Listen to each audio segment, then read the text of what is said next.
কুষ্টিয়ায় চোর অপবাদ দিয়ে মুখ বেঁধে তুলে নিয়ে চাঁদার দাবিতে এক যুবককে রাতভর অমানবিক নির্যাতনের অভিযোগ উঠেছে। মঙ্গলবার রাত 11:30টার দিকে দৌলতপুর উপজেলার রিফায়েতপুর ইউনিয়নে এই ঘটনা ঘটে। নির্যাতনের একটি ভিডিও সামাজিক যোগাযোগ মাধ্যমে ছড়িয়ে পড়লে জেলা জুড়ে শুরু হয় সমালোচনার ঝড়। তবে এই ঘটনায় এখনো কাউকে আটক করেনি পুলিশ। ইরফান রানার ক্যামেরায় কুষ্টিয়া থেকে নাহিদ হাসান তিতাসের রিপোর্ট। এভাবেই মঙ্গলবার রাত 11:30টার দিকে কুষ্টিয়ার দৌলতপুর উপজেলার হরিণগাছি বাজার থেকে রনি আহমেদ নামে এক ব্যবসায়ীকে মুখ বেঁধে তুলে নিয়ে গিয়ে রাতভর করা হয় অমানবিক নির্যাতন। চোর অপবাদ দিয়ে দেশি অস্ত্রের মুখে জিম্মি করে দাবি করা হয় 20 লাখ টাকা। অবশেষে 10 লাখ টাকা দিতে রাজি হয় মুক্তি পায় ওই যুবক।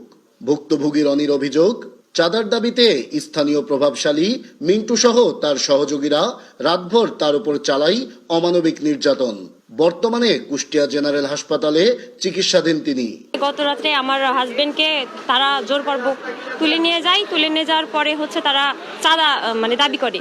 তো আমার হাজবেন্ড সেটা দিতে রাজি না হয়। আমার হাজবেন্ডকে সারা রাত নির্যাতন করে তারা।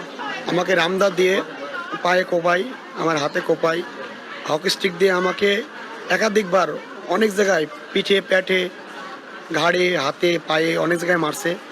আমার 3টা হাড়ও ভেঙে গেছে। স্থানীয়রা বলছেন, রনির বিরুদ্ধে ইতিপূর্বে এ ধরনের কোনো অভিযোগ নেই এলাকায়। চাঁদা দাবির অভিযোগ ঢাকতেই দেয়া হচ্ছে চুরির অপবাদ। আমাদের গ্রামের ছেলে, খুব ভালো ছেলে, তবে আমরা জানি না যে এরকম কোনো কাজ আমরা কোনোদিন শুনি নাই। তার টাকা পয়সার কোনো অভাব নাই। সে চুরি করবে এরকম তার কথা আজ পর্যন্ত কোনোদিন শুনেও নাই। তবে নির্যাতনের অভিযোগ অস্বীকার করে অভিযুক্ত মিন্টু হোসেনের দাবি, চুরির সময় রনিকে হাতে নাতেই ধরেছেন তারা।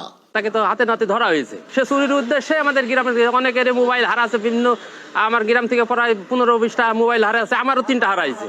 আমার ছোট বোনের সন্ধ্যে চেন অর্ধেক ছিঁড়ে নিয়ে চলে গেছে। আমার চাচার 2 লাখ টাকা কিছুদিন আগে পারে নিয়ে চলে গেছে। মানুষ ঘুমাইয়ে থাকে, এই টাইমে এই কামগুলা করে। আর পুলিশ বলছে এ ঘটনায় তদন্ত চলছে, তারপরই নেওয়া হবে ব্যবস্থা। তো কি চুরি করতে গেছিল বা যায় নাই বা কোনো কারণ আছে কিনা এটা যাচাই করার জন্য তদন্ত চলতেছে। আমরা নতুন কর্তৃপক্ষের সাথে আলাপ করে আইনগত ব্যবস্থা নেব। নির্যাতনকারীদের দৃষ্টান্তমূলক শাস্তির দাবি জানিয়েছেন সচেতন এলাকাবাসী। নাহিদ হাসান তিতাস, দেশ টিভি, কুষ্টিয়া।